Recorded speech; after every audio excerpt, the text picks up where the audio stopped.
İçeri içeri.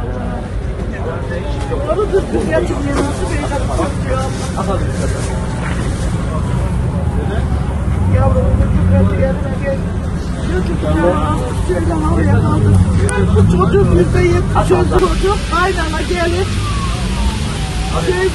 yılına kadar hiçbir şey anası tutmuş bulamadı. Ağlaya yanmış. Doya doya yanmış. Ya bu kimi çekecekmiş buraya? Benim. Ayıralım. Oradan ayırırsınız. Arkadaşlar onu da alsın. Gel kardeşim. Vallahi. Ya buraya yoğun oldu. Bir daha bir.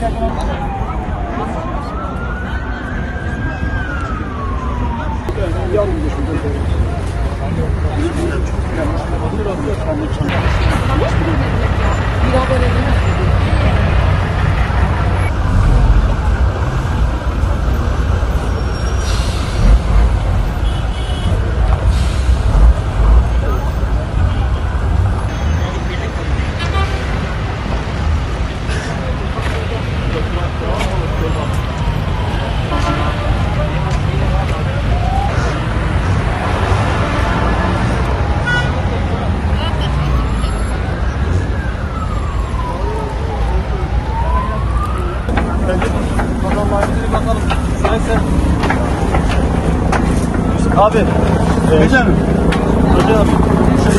Şimdi abi diyor ki, kim diyor? Çorbamız var diyor. Size verse şu kalıdan abi çok şahane olur. Değil mi?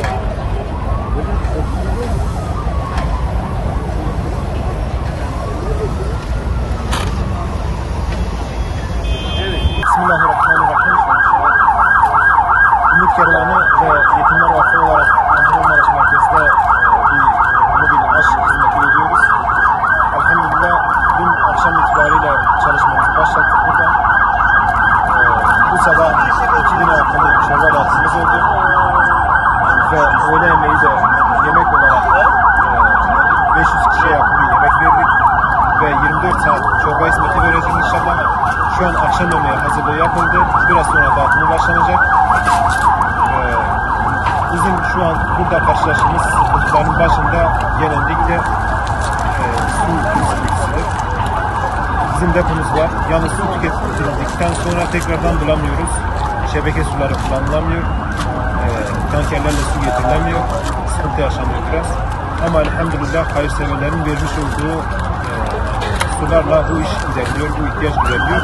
Şu an burada yapmış olduğumuz çalışmanın genel manada çerçevesi budur. Ve inşallah biz burada yürütebildiğimiz kadar bu çalışmayı yürütelim. Maraş'ta ilgili bizim izlenimlerimizi sorarsanız, Maraş'ta bizim gözümüzün görmüş olduğu hiçbir bina hasarsız değildir. Bütün binalarda hasar vardır ya da tamamıyla yıkılmıştır.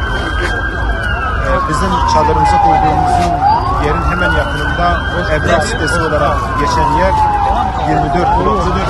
Bunu 19 bloku yerle olmuştur. Halen de altında cansız bedenler vardır. Ve işte kurtarmayı bekleyen bedenler vardır. Böyle bir çalışma yürütülüyor. Çünkü gerek burada kurtarma çalışması yapan ekipler, gerek buranın halkı ciddi manada sıcak aşağı ihtiyacı var. Ciddi manada sıcak aşağı ihtiyacı var ve elhamdülillah biz bir nebze de olsa bunu burada, bu noktada gidermeye çalışıyoruz. Ve bu çalışma şimdiye kadar ciddi manada bir verim verdi.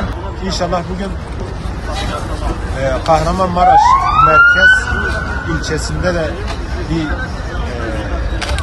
aşevi, daha da mobil aşevi daha kuracağız. İnşallah orada da çalışmalar devam edecek. Orada da inşallah detaylı bilgiler inşallah ilerleyeceğiz.